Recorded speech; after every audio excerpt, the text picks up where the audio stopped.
ইমাম হুসেন রাদিয়াল্লাহু তাআলা আনহু যখন কারবালায় পৌঁছান, তখন তিনি বনি আসাদের কাছ থেকে পুরো কারবালার জমি কিনে নেন। তারপর সেই জমি তাদেরকে আবার ফেরত দিয়ে দেন। তিনি বলেন, যদি আমাদের খোঁজে কেউ আসে, তাদেরকে আমাদের কবর দেখিয়ে দিও, তাদেরকে পানি পান করেও। তিনি আলাদাভাবে পরামর্শ দিলেন তাদের পুরুষদের, নারীদের ও শিশুদের। পুরুষদের উদ্দেশ্যে বললেন, যদি সেনারা আমাদের হত্যা করে আর মৃতদেহ পড়ে থাকে, ভয় পেও না, এমনভাবে এসো যেন কৃষিকাজ করছো, তারপর আমাদের দাফন করো। তিনি নারীদের উদ্দেশ্যে বললেন, তোমাদের স্বামী বা ভাই বা পিতা যদি না আসে, তাহলে পানির অজুহাতে এসো, যতটুকু পারো দাফনের চেষ্টা করো। তারপর তিনি শিশুদের ডাক দিলেন আর বললেন, দেখো, যদি তোমাদের বাবা মা না আসে, তাহলে তোমরা খেলার বাহানায় এসে আমাদের উপরে একটু মাটি ছিটা দিয়ে দিও। ইয়াজিদের প্রতিনিধি ওমর ইবনে সাদ 30,000 সৈন্য নিয়ে কারবালায় উপস্থিত হন। তিনি প্রশ্ন করলেন, কেন কুফায় যাচ্ছেন? ইমাম বললেন, কুফার লোকেরা আমাকে আমন্ত্রণ জানিয়েছে। যদি তারা এখন অস্বীকার করে, তাহলে আমাকে ফেরত যেতে দিন, আমি মক্কা বা মদিনার দিকে চলে যাব। ওমর ইবনে সাদ ইমামের এই বার্তা ওমর ইবনে জিয়াদকে পাঠায়। ওমর ইবনে জিয়াদ বলেন, যদি ইমাম হোসেন ইয়াজিদের বায়াত না করে, তাহলে তার পরিবারকে ও তাদের সহকর্মীদেরকে বন্দী করে ফেল। ওমর ইবনে সাদ ইমাম হোসেনের কাফেলাকে বন্দী করে ফেলে। 7ই মুহররম চলে আসে। ইমাম হোসেন ও তার কাফেলার পানি বন্ধ করে দেওয়া হয়। 3 দিনের তীব্র রোদ আর গরমে সবার গলা শুকিয়ে যায়। 9 মুহররম কারবালার প্রান্তর। রাত গভীর, চারদিকে যেন নিস্তব্ধতা। শুধু বাতাসের শব্দ আর তাঁবুতে শোনা যাচ্ছে হালকা হালকা কান্নার আওয়াজ। এই রাতে ইমাম হোসেন দাঁড়িয়ে গেলেন তার প্রিয় সাথীদের সামনে। তিনি বলেন, আমার প্রিয় ভাই ও সাথীরা, আমি তোমাদের উপর জোর করতে পারি না। আমার সঙ্গে থাকা মানে মৃত্যুই নিশ্চিত। কিন্তু শোনো, এই অত্যাচারীরা শুধু আমার রক্তের পিপাসু। তোমাদের কারোর উপর তাদের কোনো রাগ নেই। তাই যদি কেউ যেতে চাও, তবে চলে যাও, আমি কিছু বলবো না। আর যদি তোমরা লজ্জা পাও আমাকে ছেড়ে যেতে, তবে আমি আলো নিভিয়ে দিচ্ছি। অন্ধকারে যে যেতে চাও, নির্ভয়ে চলে যাও। এই কথা বলেই ইমাম হোসেন তার তাঁবুর আলো নিভিয়ে দিলেন। চারপাশ আঁধার ঢেকে গেল। কিছুক্ষণ পর তিনি আবারও আলো জ্বালালেন। তার চোখে জল। কিন্তু আশ্চর্য, একজন সাথীরাও তাকে ছেড়ে যায়নি। সবাই বলে উঠল, মওলা, আমরা আপনার জন্য জীবন দিতে প্রস্তুত। আমরা বেঁচে থেকে কি করব যদি আপনি না থাকেন? অন্যদিকে আরেকজন ব্যক্তি, যার ঘুম হারাম হয়ে গিয়েছিল, তিনি ছিলেন হুর বিন ইয়াজিদ, যিনি প্রথমবার ইমাম হোসেনকে প্রতিমধ্যে আটকে দিয়েছিলেন। আজ সেই হুর অশান্ত, অনুতপ্ত। হুর ইমাম হোসেনের মা জনাবে বিবি ফাতেমার ভক্ত ছিলেন। তাই হুরের অন্তর ভেঙে যায়। তিনি মনে মনে ভাবতে থাকেন, আমি কেমন পাপ করলাম। যাকে রাসূলুল্লাহ সাল্লাল্লাহু আলাইহি ওয়াসাল্লাম ভালোবাসতেন, তাকে আমি এমন পরিস্থিতিতে নিয়ে আসলাম।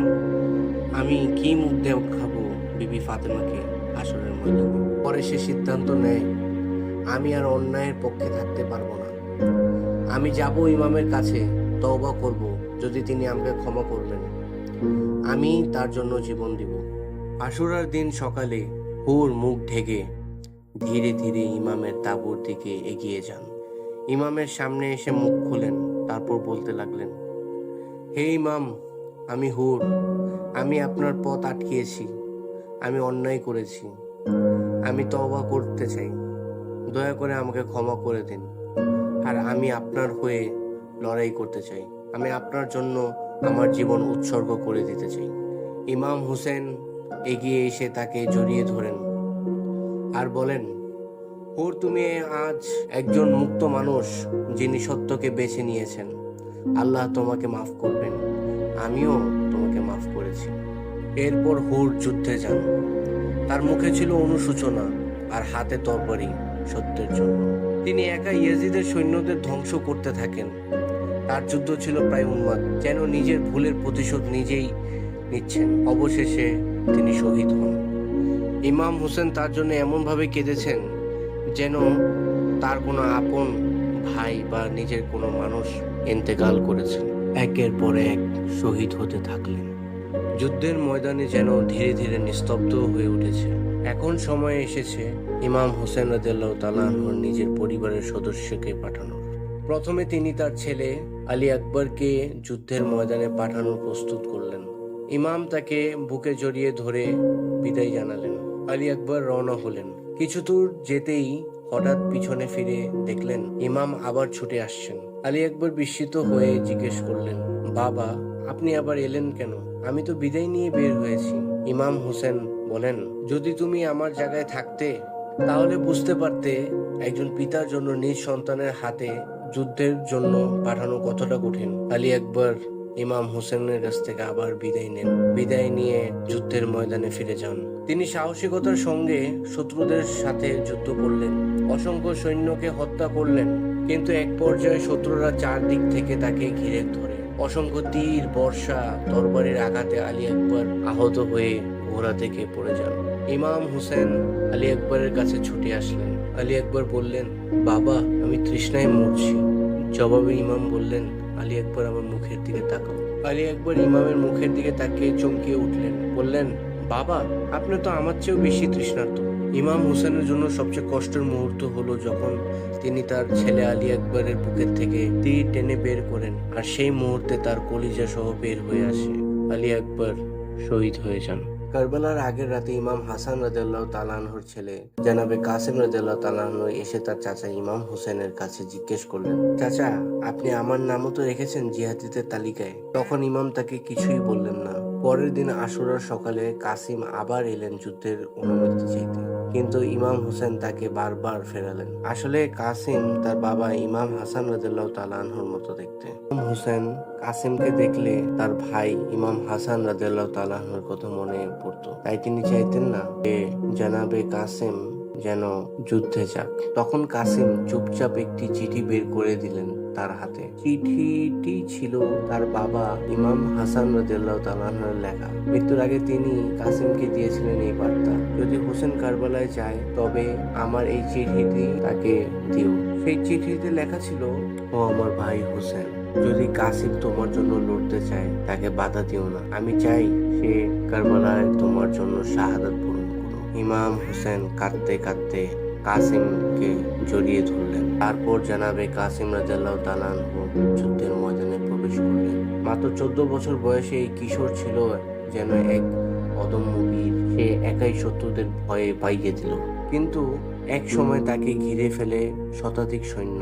তারা একসাথে আক্রমণ চালিয়ে কাসিমকে শহীদ করে। জালিমরা এত খারাপ ছিল যে তার নিথর ছোট্ট দেহের উপর ঘোড়া চালিয়ে দেয়। ইমাম হোসেনের তাঁবুতে ছিল গভীর শোক।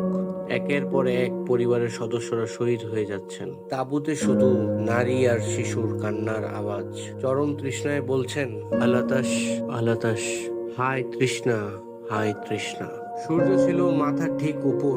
গরমে, ক্ষুধায় আর পানির অভাবে ছোট ছোট বাচ্চারা কাতরাচ্ছে। এই দৃশ্য সহ্য করতে পারলেন না ইমাম হোসেনের ভাই হযরত আলী আব্বাস রাদিয়াল্লাহু তাআলা আনহু। তিনি নিজের ঘোড়ায় চেপে রওনা হলেন ফোরাত নদীর দিকে। পথে শত্রুদের সঙ্গে লড়াই করতে করতে পৌঁছালেন নদীর কিনারায়। তিনিও তৃষ্ণার্ত ছিলেন, কিন্তু হঠাৎ মনে পড়ল শিশুদের কান্নার আওয়াজ। তিনি পানি পান না করে মাসকে বললেন, শত্রুরা বলছিল ইয়াজিদের বায়াত করো, তাহলে তোমাকে এবং তোমার পুরা তাঁবুকে পানি দেওয়া হবে। কিন্তু আব্বাস রাদিয়াল্লাহু তাআলা কিছুই শুনলেন না। পানি নিয়ে তাঁবুর দিকে রওনা হলেন। পথে শত্রুরা তাকে ঘিরে ফেললো। তিনি একাই লড়াই করতে করতে গেলেন। তার এক হাত কেটে ফেলা হলো। তিনি অন্য হাতে তরবারি ধরে যুদ্ধ চালালেন। তখন আরেক শত্রু এসে তার দ্বিতীয় হাতটিও কেটে ফেলে। তবু আব্বাস রাদিয়াল্লাহু তাআলা দমলেন না। তিনি তার তরবারি মুখে কামড়ে ধরে লড়াই চালালেন। এরপর শত্রুরা দূর থেকে তাকে তীর ছুটতে লাগলো। তার দেহে অসংখ্য তীর বিদ্ধ হলো। একটি তীর এসে মস্কের মুখে ফুটো করে দিল। পানি পড়ে গেল। আব্বাস থেমে গেলেন আর মাটিতে পড়ে গেলেন। তার শাহাদাতের পর তাঁবুতে যেন কান্নার আহাজারির আওয়াজ বেড়ে গেল। আব্বাসের মৃত্যুর পর ইমাম একা হয়ে গেলেন। হুসেনের কোলে ছিল তার 6 মাসের শিশু আলী আসগর রাদিয়াল্লাহু তাআলা আনহু। 3 দিন ধরে পানি না পেয়ে শিশুটি কাঁদছে। ঠোঁট শুকিয়ে গেছে, চোখ আঝারে পানি চাইছে। ইমাম শিশুটিকে কোলে তুলে শত্রুদের দিকে এগিয়ে গেলেন। তিনি বললেন, তোমাদের সমস্যা যদি আমার সঙ্গে হয় তবে এই শিশুটির কি দোষ? ও এক ফোঁটা পানিও পায়নি 3 দিন ধরে, শুধু এই বাচ্চাটাকে একটু পানি পান করাও। কিন্তু শত্রুরা ছিল নিষ্ঠুর, তারা পানি না দিয়ে উল্টো 3 মুখো শিকারী তীর ছুড়ল শিশুটির দিকে। সেই তীর যা ব্যবহার করা হয় বন্য জন্তু মারার জন্য, এবার তা ছোড়া হলো একজন নিষ্পাপ শিশুর গলার দিকে। তীর এসে বিদ্ল আলী আসগরের গলায়। ইমামের কোলে ধীরে ধীরে নিস্তব্ধ হয়ে গেল শিশুটির দেহ। ইমাম একবার তাকালেন আকাশের দিকে, তারপর তাকালেন সন্তানের রক্তরাঙ্গা মুখের দিকে। সবাই শহীদ হয়ে গেল, কারো কণ্ঠ নেই, কেউ আর বাকি নেই। ইমাম হোসেন রাদিয়াল্লাহু তাআলা আনহু শুধু একা। তার আরেক সন্তান জয়নুল আবিদিন রাদিয়াল্লাহু তাআলা আনহু গুরুতর অসুস্থ ছিলেন, তাই ইমাম তাকে যুদ্ধের অনুমতি দেননি। সবার শাহাদাত হয়ে গিয়েছে, কেউ ছিল না বিদায় জানাতে ইমামকে। তখন তার বোন হযরত জাইনাব রাদিয়াল্লাহু তাআলা আনহু চোখের জল নিয়ে ভাইকে তুলে দিলেন ঘোড়ায়। ছোট্ট মেয়ে জনাবে সাকিনা তখন বলছিল, আব্বা আমি পিপাসিত। সব শিশুরাও তৃষ্ণায় কাঁদছে, তুমি একটু জল এনে দাও, আমি অপেক্ষা করব। একজন জিন এসেছিলেন ইমাম হোসেনকে সাহায্য করতে, কিন্তু ইমাম হোসেন তাকে অনুমতি দেন নাই। তিনি বললেন, এটা জিনদের লড়াই না, এটা মানুষত্বর লড়াই, আর এটা আমি একাই লড়বো, তুমি এর মধ্যে এসো না। এরপর ইমাম হোসেন রাদিয়াল্লাহু তাআলা আনহু একাই হাতিয়ার তুলে ধরলেন, নেমে পড়লেন লক্ষ সৈন্যর বিরুদ্ধে একা। তিনি ছিলেন নবী সাল্লাল্লাহু আলাইহি ওয়াসাল্লামের নাতি হযরত আলী ও ফাতেমা রাদিয়াল্লাহু তাআলা আনহুর এর সন্তান। তার হাতে ছিল জুলফিকার আলীর ঐতিহাসিক তরবারি। তিনি আঘাত করেছিলেন একের পর এক সৈন্যকে, আকাশে বাতাসে কাঁপিয়ে। তার সাহস দেখে শত্রুরা পিছিয়ে যাচ্ছিল, কিন্তু সংখ্যায় তারা ছিল অসংখ্য। চারদিক থেকে ঘিরে ফেললো ইমামকে। তারা কেউ তরবারি, কেউ নেজা, আর যার কাছে কিছুই ছিল না তারা পাথর ছুঁড়ে মারলো। শেষ পর্যন্ত সুলতানা থেমে গেল, ইমাম মাটিতে পড়ে গেলেন। শত্রুরা একে অপরের সাথে বলা বলি করা শুরু করলো, ইমাম কি এখনো বেঁচে আছেন? এক জালেম বলল, চলো আমরা ঘোড়াগুলো তার তাঁবুর দিকে তোড়াই, যদি ইমাম উঠে দেখবে ইমাম বেঁচে থাকলে উঠে দাঁড়াবে। তাঁবুর দিকে ঘোড়াগুলো রওনা করা হলো। হুসেন চিৎকার করে বলল, এই কাপুরুষের দল, হুসেন এখনো জিন্দা আছে, আসো আমার সাথে লড়াই করো। তারপর জালিমরা ইমাম হুসেনের দেহ মোবারকের উপর ঘোড়া দৌড়ালেন। এরপর জালিম শিমির এলো, সেই ইমামের মাথা কাটতে এলো তরবারি নিয়ে। ইমাম তখন শিমিরকে বললেন, আমার গলায় নয়, এই গলায় আমার নানা হযরত মুহাম্মদ সাল্লাল্লাহু আলাইহি ওয়াসাল্লাম চুম্বু দিয়েছিলেন, পিছন দিক থেকে কাটো। অবশেষে জালিম শিমির তরবারি চালিয়ে দিল। ইমাম হোসেনের পবিত্র মাথা শরীর থেকে বিচ্ছিন্ন হয়ে গেল, রইল শুধু চলন্ত তাঁবু, নারী শিশুর কান্না, আর কারবালার রক্তাক্ত ভূমি।